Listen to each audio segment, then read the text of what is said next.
Welcome to the deep dive. Today we're really getting into slipped upper femoral epiphysis, SEEE, right? Exactly. SEEV. It's a really key topic in adolescent hip disorders. Absolutely. So if you're prepping for exams, maybe the MSRA, or just want to get a solid handle on pediatric orthopedics, this is for you. Yeah, our goal today is to pull out the really essential stuff from our notes on SUFE, make it clear, memorable, maybe use some mnemonics to help it stick. Good plan, because, medical info can be a bit much sometimes. It really can, so we'll aim for a focused, high-yield look. Okay, let's start unpacking it then. Slipped upper femoral epiphysis, what exactly is happening there? So fundamentally, SUFE is about the growth plate, the physis, right? At the top of the femur, the thigh bone. Right, the growth plate. Yeah, it weakens.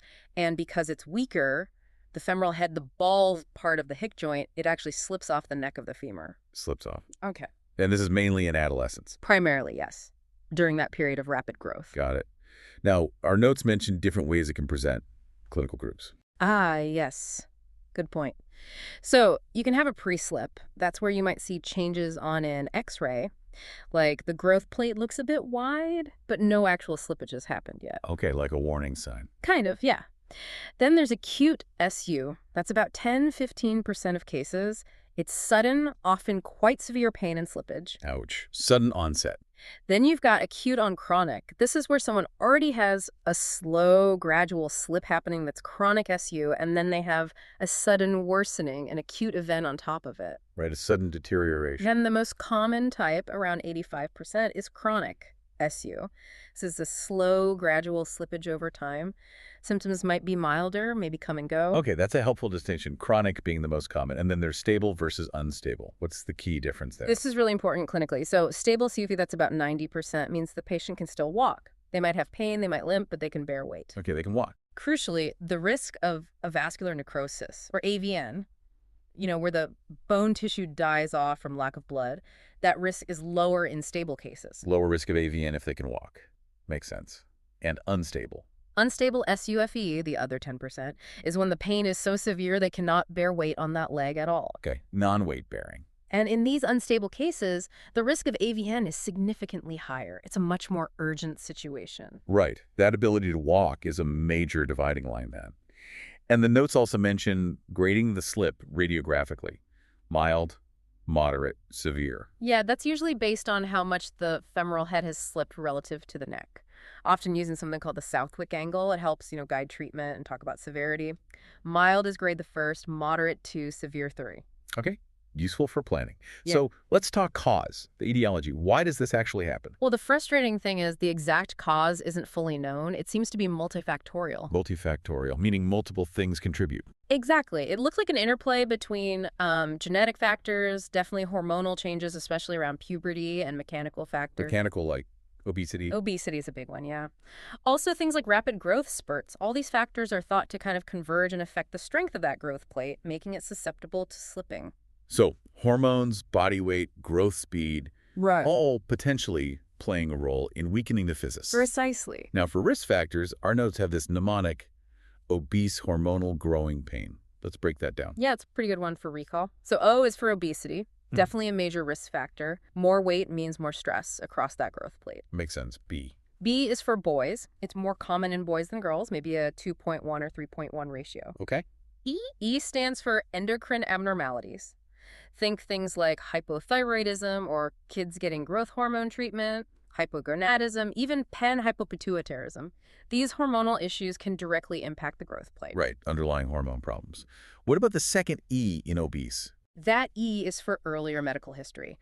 Things like having had pelvic radiation before or chemotherapy. Also, renal osteodystrophy, which can cause bone dysplasia. Okay, so previous treatments or conditions affecting bone. And the S. S is for septic arthritis, specifically if it was neglected or poorly treated. An infection in the hip joint can weaken things. Got it. Okay, that's obese. Now, hormonal growing pain. Right, so hormonal changes. This really emphasizes the impact of normal puberty hormones, even without a specific endocrine disorder. That whole period involves hormonal shifts that affect the physis. Okay, so puberty itself is a risk window. Definitely. Then O, older age range, typically that 10 to 16-year bracket. Right, the typical adolescent window. R is for rapid growth. Those adolescent growth spurts put extra mechanical strain on. The growing part, basically. Exactly, growing. And M is for mechanical factors, which can include local trauma, though often it's minor or maybe not even recalled. Okay. And then we have O again. Yeah. Opposite hip involvement. Yes. Contralateral SUFE. It's quite common, especially if the child presents young. Maybe 20% up to even 80% in some studies, though that higher end seems a bit much. Big debate about whether to prophylactically fix the other side. Prophylactic pinning. Yeah, I've heard about that. And interestingly, losing weight after surgery, getting below the 95th percentile, seems to lower the risk of the other side slipping later. That's interesting. Weight management again? What's N? N is for nutritional deficiencies. Vitamin D deficiency has been implicated. Okay. And A? A is for age again, reinforcing that 10-16 range. Right. L stands for lower height percentile. This is particularly seen in those with endocrine conditions who get SCFE. A lot of them are actually quite short, below the 10th percentile for height. That's counterintuitive almost, given the link with obesity. It is, but it points towards those underlying endocrine issues affecting growth overall. Okay. And then growing we covered, and pain. Pain here circles back to pelvic radiation and previous septic arthritis, just reinforcing those as significant historical factors. That mnemonic covers a lot. Obese hormonal growing pain. Useful. So, pathophysiology. We touched on it, but what's the mechanism of the actual slip? It really comes down to that weakened physis. You've got shear forces acting across it, especially with weight bearing and movement. Shear forces across a weak spot. Exactly. And as we said, obesity increases those forces. Hormones like growth hormone and sex steroids during puberty seem to affect the cartilage cells, the chondrocytes in the growth plate itself, maybe how they multiply or mature. It makes the plate less able to resist those shear forces. So it's a combination of the structure being weaker and the forces being higher. That's the thinking, yes. And the result is the femoral head typically slips backwards and downwards posteriorly relative to the neck, causing that hip joint misalignment. Okay. Now, differential diagnosis. If a kid comes in with hip or leg pain, what else should be on our minds besides SCFE? Oh, definitely. You need to think about Legg-Calvé-Perthes disease, that's AVN, but typically in younger kids. Right, Perthes. Developmental dysplasia of the hip, DDH, although that usually presents much earlier. Transient synovitis, very common cause of a limp in younger kids. The irritable hip. Yeah. And then more serious things you must rule out. Septic arthritis, an infection in the joint. Urgent. Very urgent. Also, maybe a traumatic hip dislocation, an acute fracture, or osteomyelitis, which is bone infection. So a broad range from relatively benign things like transient synovitis to emergencies like septic hip. You have to consider them all. Okay. Epidemiology, how common is this? Well, estimates vary a bit, maybe 0.6 up to 4.4 cases per 100,000 kids per year, sometimes quoted as roughly 1 in 50,000. So not super common, but common enough to be significant in pediatric orthopedics. Definitely. Age peak is usually 10 to 15, maybe starting as young as 8. More common in boys, as we said, 2 or 3 to 1. And left hip more often. Left hip seems slightly more common, yeah. And bilateral cases are pretty frequent, 20 to maybe 80%, though that upper range is debated. It's definitely something to check both hips for. And incidence is rising, linked to obesity. That seems to be the trend, unfortunately. And it's important to remember it can be missed, especially maybe in girls or with atypical presentations. It's one of the most common adolescent hip problems overall. Okay. Now, clinical features.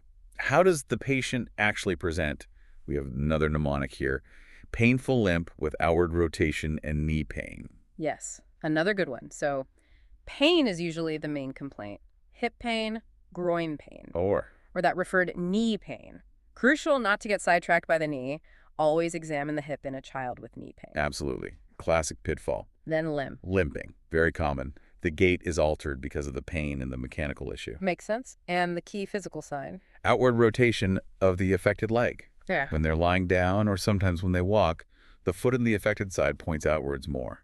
That external rotation is a big clue. It really is. You'll also often find decreased hip motion, especially internal rotation when the hip is flexed. That's a sensitive sign. Limited internal rotation and flexion. Got it. And the onset.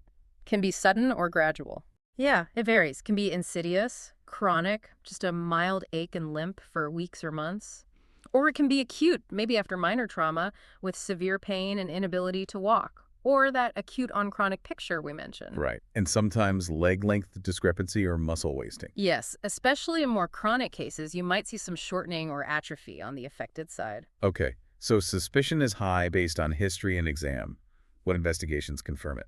X-rays are the mainstay. You need good quality AP, anterior, posterior, and frog leg lateral views of both hip. For both hips, always. Always compare. You're looking for that displacement of the femoral head relative to the neck.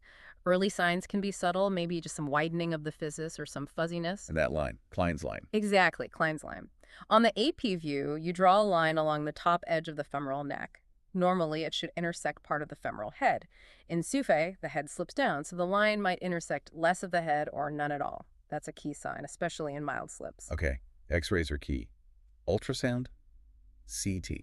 Ultrasound isn't standard for diagnosis, maybe could show an effusion. CT isn't usually needed for diagnosis either, but might be used for complex cases or surgical planning, perhaps to assess the 3D deformity better. So X-ray usually seals the diagnosis. Management, what happens next? Immediate referral to orthopedics is crucial. As soon as you suspect SUE, the patient needs to be made non-weight-bearing on that leg. Stop walking on it immediately. Stop the slip getting worse. Precisely. Avoid forceful movements. And the definitive treatment is surgery. The goal is to stabilize the epiphysis and prevent further slippage. And how is that done surgically?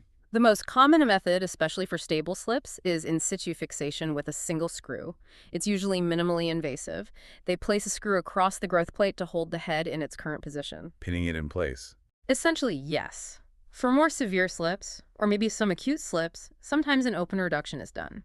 That means surgically repositioning the head closer to its normal alignment before fixing it, maybe involving an osteotomy cutting and realigning the bone to correct deformity and hopefully reduce the risk of impingement later. FAI, femoroacetabular impingement. Right. Yeah. But closed reduction, trying to manipulate it back without surgery and putting kids in spica casts, those aren't really recommended anymore. Higher risk of complications like AVN. Okay, so non-weight bearing immediately, then surgical fixation, usually with a screw. Yeah. What's the prognosis? How do these kids do long term? It really varies. Depends heavily on how severe the slip was initially, how quickly it was diagnosed and treated. Early diagnosis helps. Massively. Mild to moderate slips caught early and stabilized properly generally have a pretty good outcome. More severe slips have a higher chance of problems down the line. Like what kind of problems? Complications? Yeah. The big ones to worry about are vascular necrosis, AVN, of the femoral head. That's the most feared one, especially with unstable slips. Loss of blood supply. Right. Also, hip joint incongruity, the ball and socket don't fit well anymore. Femoroacetabular impingement, FAI, where abnormal contact occurs during movement, leading to pain and damage. And FAI can lead to Early onset osteoarthritis, arthritis developing much younger than usual. You can also get leg length discrepancy, chondrolysis, which is a rapid breakdown of the joint cartilage, quite nasty. And there's a risk of recurrence or progression of the slip, though less common after fixation. So quite a list of potential long-term issues if things don't go well or the slip was severe. Yes, which really underscores the importance of prompt diagnosis and appropriate management. Getting FAI sorted out if it develops is also key for better long-term function. But overall, with good treatment, especially for milder slips, the long-term prognosis can still be good. Regular follow-up is definitely needed, though. Okay, so to wrap things up, key takeaways for SCFE. All right, remember, SCFE is that adolescent hip condition where the femoral head slips at the growth plate. Think risk factors: obese hormonal growing pain, obesity, boys, endocrine, earlier history, septic arthritis, hormones, older age, rapid growth, mechanical, opposite hip, nutrition, age, low height, growing, pain triggers. Got it. And clinical picture: painful limp with outward rotation and knee pain. Don't forget that preferred knee pain. Crucial point, diagnosis. Primarily X-rays, AP, and frog leg lateral of both hips. Look for Klein's line. Management. Non-weight bearing immediately. Urgent orthoreferral. Surgical stabilization, usually single screw in situ fixation. And main complications to watch for. AVN, FAI, early osteoarthritis, chondrolysis, leg length discrepancy. Excellent summary. So the message is keep SUFE high on your differential for any adolescent with hip, groin, or knee pain and a limp. Absolutely. Catching it early makes a huge difference. As you review this, maybe think about how you'd apply it in a clinical scenario or an exam station. Good advice. And a final thought, perhaps. given that rising obesity trend we mentioned. Yeah, how might that continue to impact SUFE incidence? And will it change how we approach prevention or even treatment strategies in the future? Definitely food for thought. It certainly is. Now, for anyone wanting to dive deeper or prep for the MSRA. Yeah, definitely check out PASSMSRA.com. That's PASSTHEMSRA.com. And also freemsra.com. And freemsra.com. FREEMSRA.com. Both have loads of great resources. Fantastic. Well, thanks for joining us on this deep dive into slipped upper femoral epiphysis. Hope it was helpful.